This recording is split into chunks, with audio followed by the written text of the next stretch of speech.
Najprv sme mali Čierneho orla, teraz máme Čierny most. Samotný názov môžeme chápať symbolicky. Most ako prechod z jednej strany na druhu. Zároveň ide aj o názov zastávky, pri ktorej sa tento centrum nachádza. Čierny most má priestor pre filozofiu a kultúru. Tu sa konajú rôzne podujatia, prednášky, workshopy, koncerty a karaoke. Ako toto centrum vzniklo a čo všetko ponúka, sa dozviete v tejto epizóde. Občianske združenie Atény nad Florisou sa dlhodobo venuje popularizácii filozofie a v posledných rokoch a mesiacoch zaznamenávame taký menší problém, čo sa týka priestorov v Prešove, kde tieto aktivity realizovať. A reagujeme tiež na to, že sa v Prešove zatvorilo ACT Fórum tohto roku, podobne aj Libreso, alebo že sa presťahoval VEJ. Ja sme tieto aktivity dlhodobo realizovali a tak sme boli trošku nútení vést nejaký svoj priestor. V podstate nejakých 7 mesiacov sme hľadali priestor v Prešove. Snažili sme sa orientovať najmä na historické centrum Prešova kvôli tomu, že veľakrát pozývame hosti aj zo zahraničia a chceme im predstaviť Prešov najmä v jeho historickej časti.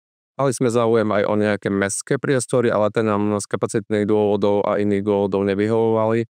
A našli sme tento krásny priestor, ktorý bol dlhé roky opustený a v podstate od covidu bol zavretý. No a na prvý pohľad nám nedočaroval.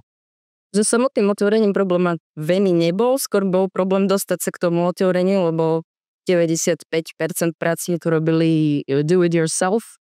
Čiže robili sme to všetko sami, trvalo to 4 mesiace nejaké, tak už sme sa nevedeli dočkať, že kedy sa ukončia na tie v podstate stavebné práce sa ukončovali ešte v deň otvorenia, ale zvládli sme to aj vďaka pomoci a podpore komunity, keď už to tak môžem nazvať.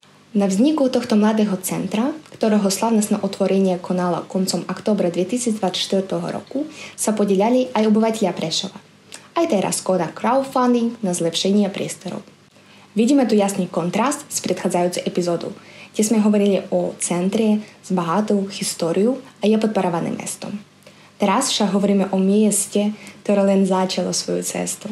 A to však má svoje čaro. V prvom rade filozofiu vieme odprezentovať prostredníctvom filozofického knihkupectva, ktoré je v podstate aktuálne jediné na Slovensku. Okrem filozofie sa tu však čitateľ nájde aj príbuzné teoretické vedy, ako je psychológia alebo teória vedy, a fyzika a podobné. Keď sme z toho, že filozofia patrí na verejnosť, tak vlastne vznikla ako nejaké verejné diskusie. A že nepatrí iba na univerzitu a do nejakých uzavretých komunít. Takže sme to riešili najskôr organizovaním podujatí popularizačných, filozoficko-popularizačných. No a potom sme sa rozhodli, že možno by sme mohli skúsiť vytvoriť priestor, samostatný priestor, ktorý by bol práve tomuto venovaný. Popularizácii filozofie sa týkajú aj klasickejšie formáty, ako sú prednášky, a textové semináre, diskusie a workshopy. Takže na pravidelnej báze budeme prezentovať tieto formáty v rámci popularizácie filozofie. Okrem toho je tu samozrejme tá druhá zložka, priestor pre kultúru,